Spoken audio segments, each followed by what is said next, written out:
ई script प्रारंभ शीर्षक आत्मा को किसने बनाया, आत्मा का रहस्य और इसका ब्रह्मांडीय महत्व। इंट्रो, बैकग्राउंड में धीमा आध्यात्मिक संगीत। नमस्कार साधकों, स्वागत है आपका उस आध्यात्मिक यात्रा में जहां हम खोजते हैं आत्मा की उत्पत्ति, उसका रहस्य और इस विशाल ब्रह्मांड में आत्मा का वास्तविक महत्व। हम सब जन्म लेते हैं, जीते हैं और अंत में एक दिन शरीर को छोड़ देते हैं।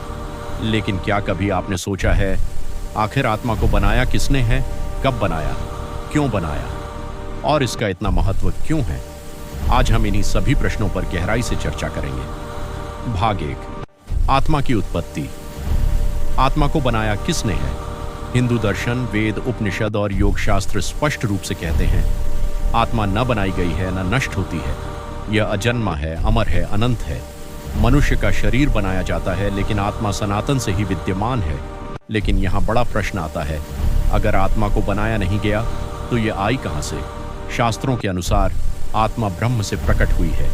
यह ब्रह्म ना कोई देवता है, ना कोई आकृति, बल्कि वह अनंत चेतना, ऊर्जा, ज्ञान का महासागर जिसे हम नाम देते हैं। पर ब्रह्म, परमात्मा, ईश्वर, चैतन्य तत्व, कॉस्मिक एनर्जी उपनिषद कहते हैं। ब्रह्म से ही आत्मा की उत्पत्ति नहीं बल्कि प्रकट होना है। अर्थात आत्मा बनी नहीं बल्कि ब्रह्म की चेतना का एक अंश, एक चिंगारी, एक स्पार्क है। जैसे सूर्य से लाखों किरणें निकलती हैं, वैसे परमात्मा से अनगिनत आत्माएं प्रकट होती हैं। किरण बनी नहीं, वह बस सूर्य का विस्तार है। उसी तरह आत्मा परमात्मा का विस्तार है। भाग 2, आत्मा को शरीर की आवश्यकता क्यों? अगर आत्मा इतनी शक्तिशाली, अनंत और दिव्य है तो वह शरीर में क्यों आती है?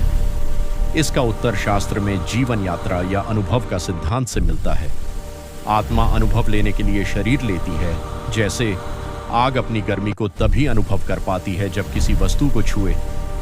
हवा की शक्ति तभी दिखती है जब वह पत्तों को हिलाए। समुद्र की लहरें तभी पहचानी जाती हैं जब वह किनारे से टकराए। उसी तरह आत्मा अपनी चेतना को अनुभव के माध्यम से समझती है। शरीर वह साधन है, वह यंत्र है जिसके माध्यम से आत्मा सीखती है, कर्म करती है, ज्ञान प्राप्त करती है और अंततः अपने स्रोत यानी परमात्मा तक वापस पहुंचती है। भाग 3, आत्मा